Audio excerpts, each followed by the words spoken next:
શહેરમાં સુખના ચોક નજીક આવેલા નરસિંહ મહેતા ચોરા ખાતે આજે દર વર્ષે આ વર્ષે પણ પરંપરાગત રીતે 570ની હારમાળા જયંતિ મહોત્સવને લઈ અને આજે સંગીત સંધ્યાનો કાર્યક્રમ યોજાતો વધુમાં મીડિયા સમક્ષ માહિતી આપવા જણાવવામાં આવ્યું હતું કે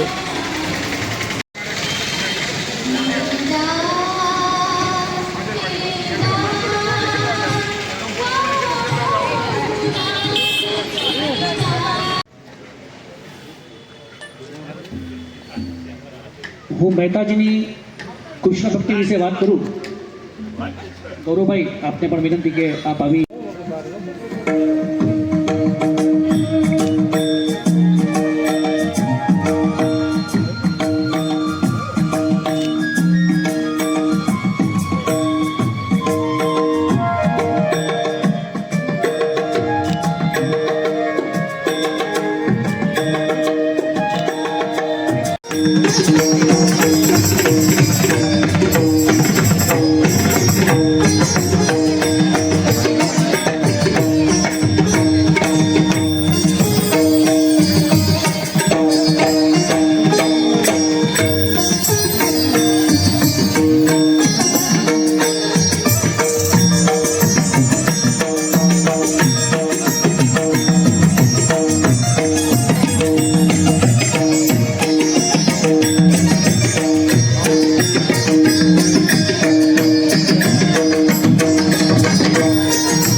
ટેગલાઈન છે શ્રી કૃષ્ણ સદાય સહાયતે, જે મહેતાજીએ આજથી 600 વર્ષ પહેલા સાર્થક કરેલી છે. કારણ કે મહેતાજી પણ કૃષ્ણ ભગવાનની ભક્તિમાં જ લીન હતા અને તેમના અલગ અલગ જે ઉપકારો એમની ઉપર એને જ માનીને આગળ વધતા. એટલે ઘણીવાર એવું થાય કે જો મહાભારત આજના જમાનામાં આવ્યું હોત થોડું 1000 વર્ષ કે 1400 વર્ષ મોડું, તો નરસિંહ મહેતા એટલા લિટરેટ હતા કે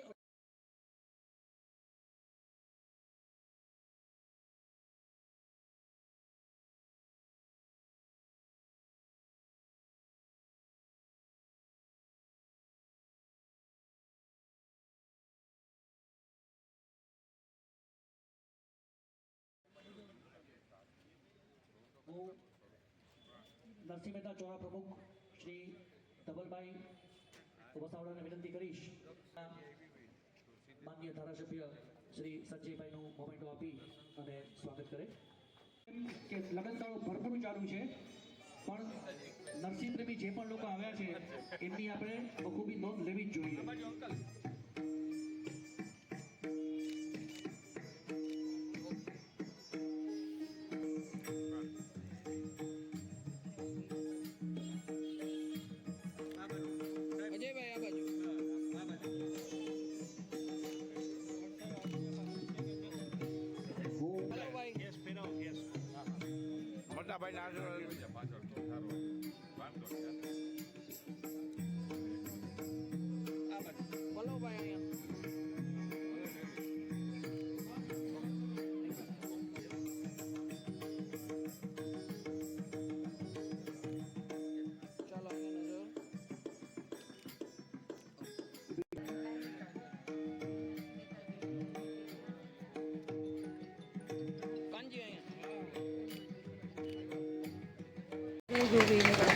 દેસાઈભાઈ અહીં જોજો પછી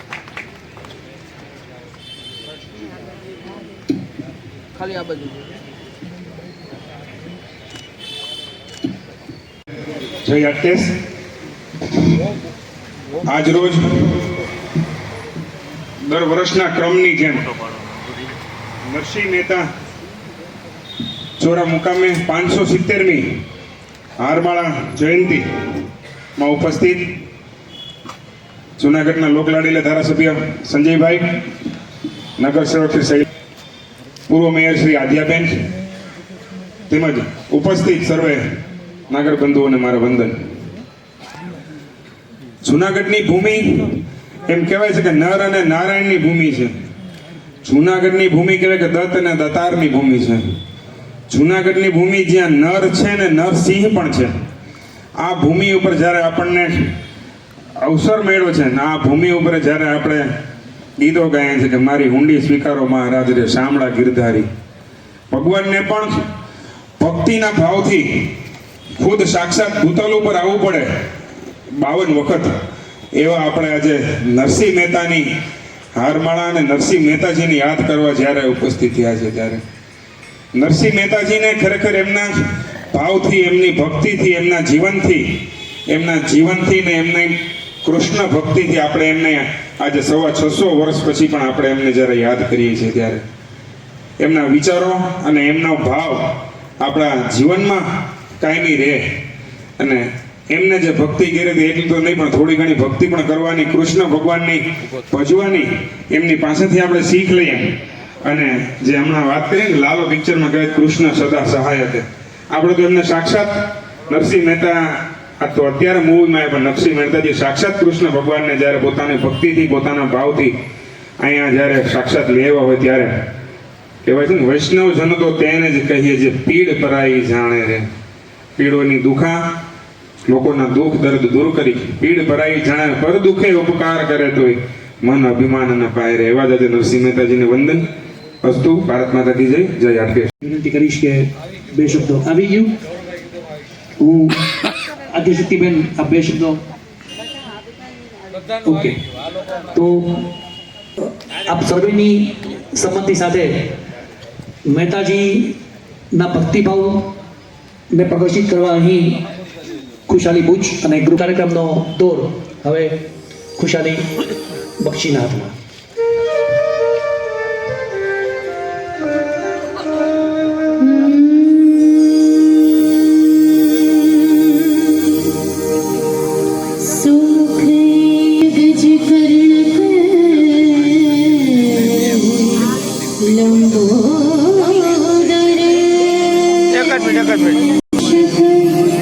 विनायक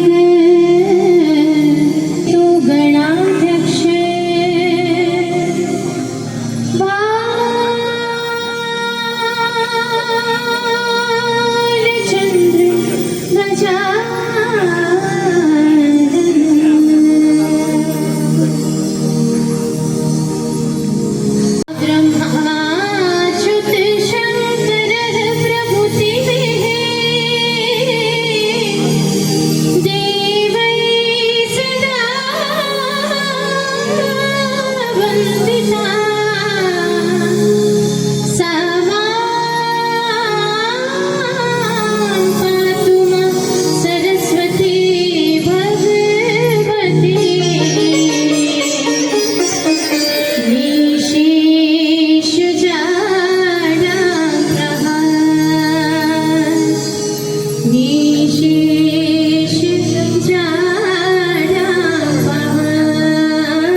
એટલે કુંવરબાઈને ખૂબ દ્રવી ઉઠે છે દિલ. કહે છે કે બાપુ તમે ખાલી હાથે આવ્યા? આજે મારી માં જીવતી હોત ને તો કંઈક તો લઈ આવત જ. અને એક બાજુ ઓરડામાં કુંવરબાઈ રડે છે, એ પણ આ ભાવ છે આ ગીતમાં.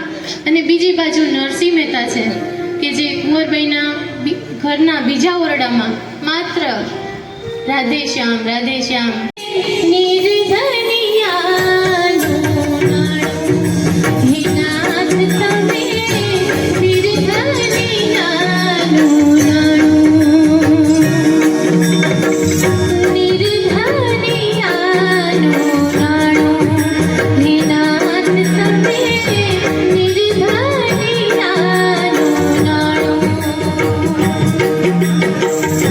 સાચ મેલે જો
કોઈ જઈને સ્વર્ગ સદનથી સાંભળીને ખખડાવો. આજનો દિવસ મારી મારી પાસે લાવો. કોઈ જઈને સ્વર્ગ સદનની સાંભળીને ખખડાવો.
ધારાસભ્ય છે.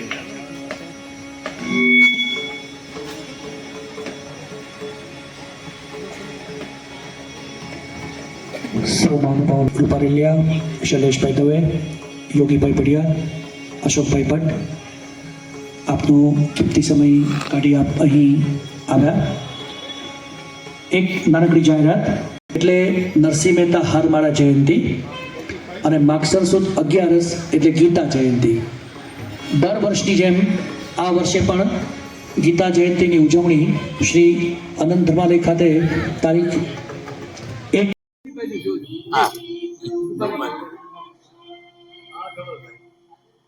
રાધેશ્યામ.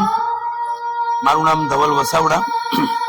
આજરોજ નરસિંહ મહેતા ચોરા ખાતે પરંપરાગત રીત પ્રમાણે 570મી હારમાળા જયંતિ ઉજવાઈ અને તેમાં આજે સવારથી જ વિવિધ ભક્તિસભર કાર્યક્રમો અને એના અંતમાં સાંજના રૂપલબેન માકડ, ડોક્ટર રૂપલબેન માકડ જે જામનગર સ્થિત છે, તેમનું હારમાળા જયંતિ વિશેનું વક્તવ્ય તેમજ કુશાલી જપન બક્ષી ના ગ્રુપ દ્વારા ભક્તિ સંગીતનો કાર્યક્રમ પણ યોજાઈ ગયેલ.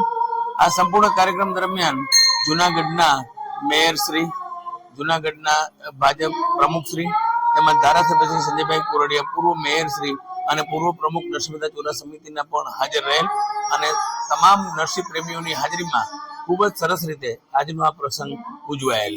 આપ સર્વે જાણો છો તે પ્રમાણે આ પ્રસંગ એ નરસિંહ મહેતાજીની ભક્તિનો વિજય છે એમ ગણી શકાય. રાજશક્તિ ઉપર ભક્તિ શક્તિનો વિજય એ ગણી શકાય. રા માંડલિકના કહેવાથી અથવા તો તેની જીદથી દામોદરરાયજીએ તેમના ગળાનો હાર નરસિંહ મહેતાજીના ગળામાં પહેરાવ્યો. એ દિવસ એટલે હારમાળા જયંતિ, જે માગસર સુદ સાતમના દિવસે પરંપરાગત રીત પ્રમાણે ચોરા સમિતિ હરમેશ ઉજવે છે. આભાર. આજે નરસિંહ મહેતા ચોરા ટ્રસ્ટ દ્વારા નરસિંહની 587મી હારમાળાનું આજે આયોજન થયું છે. નરસિંહની વાત આવે એટલે જુનાગઢની નગરી કહેવાય, અને જુનાગઢ હોય અને નરસિંહની યાદ ન હોય કે નરસિંહની વાત ન હોય તો એ આપણા માટે બહુ આશ્ચર્ય કહેવાય. જ્યારે આજે નરસિંહની 570મી હારમાળા છે તો આપણે હારમાળા ઉજવી, એમની જન્મ જયંતિ ઉજવી, એમની વાતો કરી, પણ નરસિંહ એ એક એવું સ્વરૂપ હતું કે એવું એક વ્યક્તિત્વ હતું કે વર્ષો પહેલા જ્યારે આજે સમગ્ર દેશ સમરસતાની વાત કરે છે તો એ સમયમાં એની પાસે સમરસતા હતી. એ સમયે એમના નરસિંહના પરોઢિયા હતા. આ નરસિંહ હતો કે જે ભગવાન કૃષ્ણને પણ 52 વખત આ ભૂમિ ઉપર આવવું પડે. આપણે એમ કહીએ છીએ કે ભગવાન નથી, પણ એ નરસિંહે સાબિત કરી દીધું હતું ભગવાન છે. પણ આપણી અંદર શ્રદ્ધા હોય, આપણી અંદર ભક્તિ હોય, આપણી અંદર એક સદભાવના હોય તો ભગવાન કોઈને કોઈ સ્વરૂપે આવે છે. એ નરસિંહ મહેતાએ જે તે વખતે સાબિત કરી દીધું હતું. એટલે આપણા જીવનની અંદર આવી હારમાળાઓ હોય કે આવી જન્મ જયંતિ હોય ત્યારે આપણે ખાલી પુષ્પાંજલિ કરતા હોઈએ છીએ, યાદ કરતા હોઈએ, એ મહત્વનું નથી. પણ એમને એના જીવનની અંદર જે તપ કર્યા છે, જે એમને વાતો કરી છે, એ આપણા જીવનની અંદર ઉતારી તો જ સાચી સાર્થકતા ગણાશે. વૈષ્ણવ તો જન તો તેને રે કહીએ, જે ભીડ ભરાઈ જાણે રે. આ શબ્દ આખી દુનિયા, આ ગીત આજે નરેન્દ્રભાઈ પણ જ્યારે વર્લ્ડના તમામ નેતાઓ આજ જ્યારે દિલ્હીની અંદર હતા ત્યારે એમને રાજઘાટ ઉપર આ ગીત વૈષ્ણવ જન, આ શક્તિ છે નરસિંહની, આ તાકાત છે એ આપને મળી છે આ જૂનાગઢને. આપણા માટે તો ગૌરવની બાબત છે. તો આજની હારમાળાની અંદર આપણે કંઈક નવું એમના જીવનની અંદર શીખી આપણા જીવનની અંદર ઉતારી એવી બધાને ગુજરાત રાજ્ય.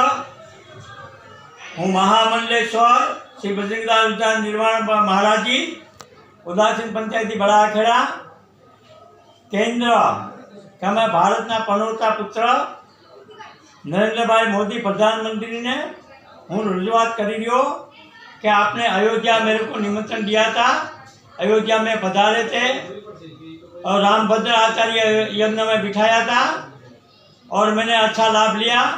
जो अयोध्या का काम हुआ वो मैं आपको खूब खूब धन्यवाद दे रहा हूँ, आशीर्वाद दे रहा हूँ.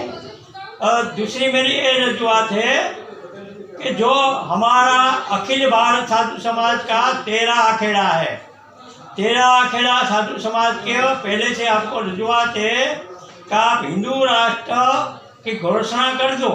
ऐसा धीरेन्द्र शास्त्री के देवेंद्र जो कथाकार है, वंदनावन वाले कथाकारों के आप सुनते हैं, तो 13 अखेड़ा की तो मांगे, ये दोनों की मांग नहीं है।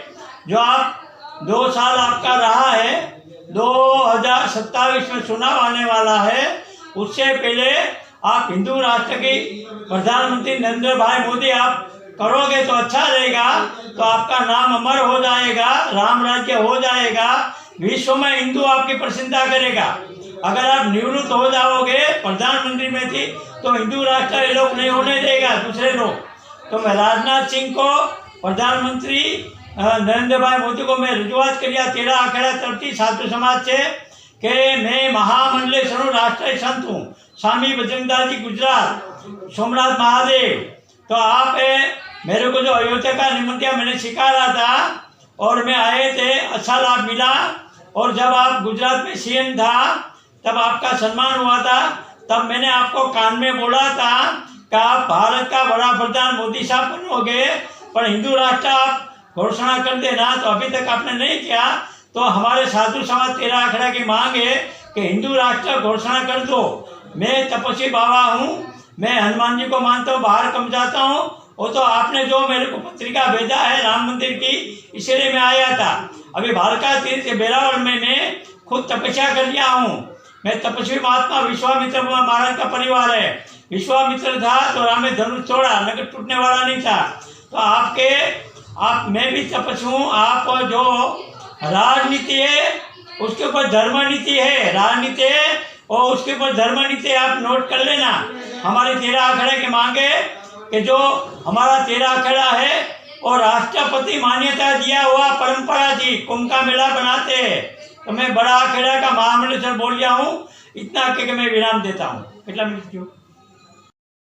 હું વિપુલ રાવત, વિશ્વ હિન્દુ પરિષદ જૂનાગઢ મહાનગર મંત્રી આપ સૌને જણાવતા ખૂબ જ આનંદ થાય છે કે વિશ્વ હિન્દુ પરિષદ જૂનાગઢ મહાનગરની અંદર એક સામાજિક સમરસતાનો ભાવ બની રહે તેમજ હિન્દુ ધર્મની અંદર સામાજિક સમરસતાનો ભાવ કાયમી માટે જળવાઈ રહે એ નિમિત્તે એક સામાજિક સમરસતા ગોષ્ઠીનું ભવ્ય આયોજન કરવામાં આવેલ છે, જેમાં વિશ્વ હિન્દુ પરિષદ કેન્દ્રીય સહસંગઠન મહામંત્રી માનનીય શ્રી વિનાયકરાવજી દેશપાંડેનું વક્તવ્ય રહેશે કે એમને પણ એક સાંભળવાનો ખૂબ જ લાવો હોય છે। તો આપ સૌ ધાર્મિક સંસ્થાના પ્રમુખો, જ્ઞાતિ પ્રમુખો, પ્રબુદ્ધ નાગરિકો તેમજ જૂનાગઢની અંદર રહેતા તમામ અલગ અલગ સંસ્થાઓના હોદ્દેદારોને એક વિનંતી છે, આહ્વાન છે કે આપ સૌ અમારા આ કાર્યક્રમમાં પરિવાર સાથે પધારો એવી એક પ્રાર્થના છે। સ્થાન છે શ્રી સ્વામિનારાયણ અક્ષર મંદિર સભાખંડ, સમય છે સાંજે 5 કલાકે। તો આપ સૌ પરિવાર સાથે પધારશો એટલી જ અપેક્ષા। જય શ્રી રામ।